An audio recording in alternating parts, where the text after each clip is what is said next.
Today we're going to be doing a streamer by my own design, just kind of flying by the seat of our pants here. So I'm going to start off with a black thread, black nylon thread, and a gold cone.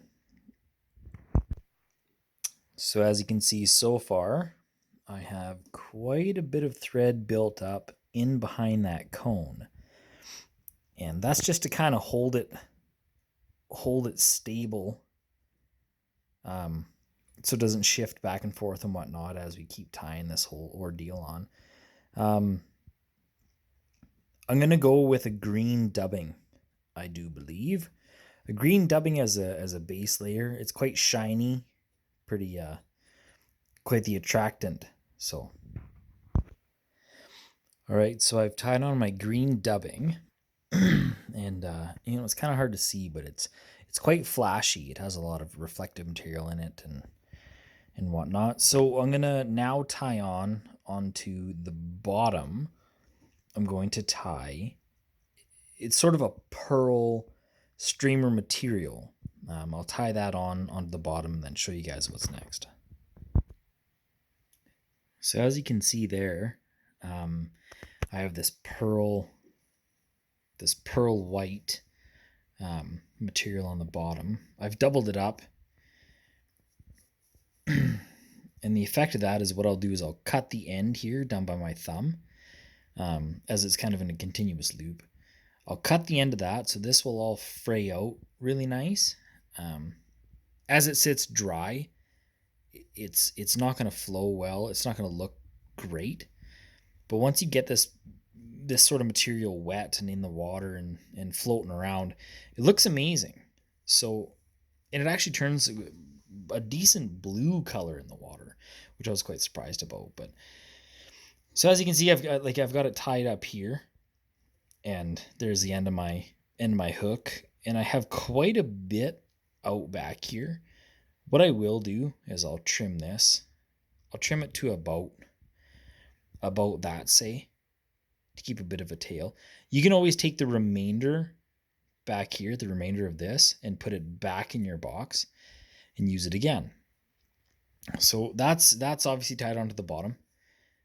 And what I'm going to do now is I'm going to tie a black up top here on top.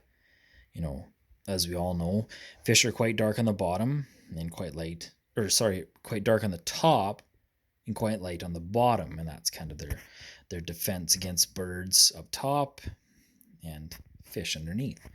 So here we've started with our light color on the bottom, and now we're going to do our dark color on the top. I may add in some peacock as a bit of a hackle right up close to the head here, but we'll see. All right, so I'm going to tie that black bit on top, and we'll see how it looks.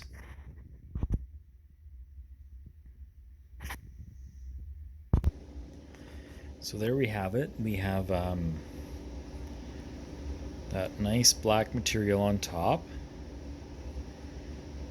the white material on bottom, and I have trimmed it, so it's it's a little bit longer than the hook itself. And the black material, it's a little bit longer than that. I might trim that up. I trim it up a bit. So now we have this great big gob up front here, and what I want to do is I want to cover that up. I want to make that look kind of, appealing to a fish. And from what I understand and what I've experienced is trout love peacock. Trout will bite peacock.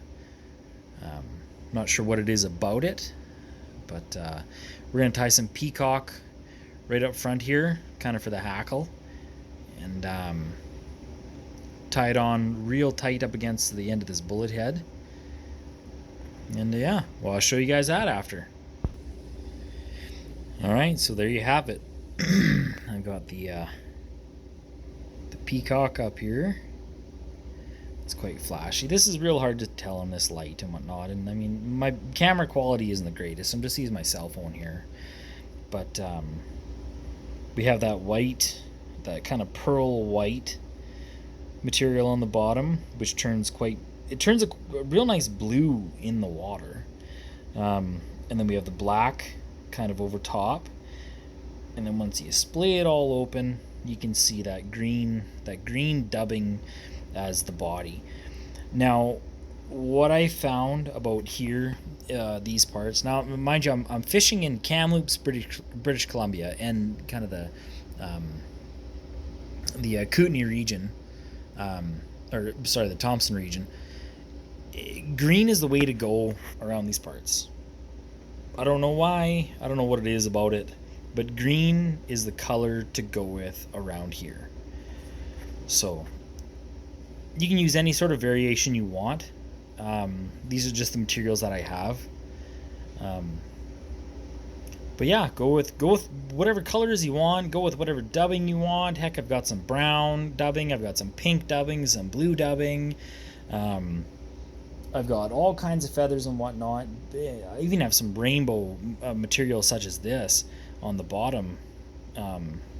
Maybe I'll try that in my next video. But from what I found is this sort of combination is fairly deadly around here, as a streamer wise.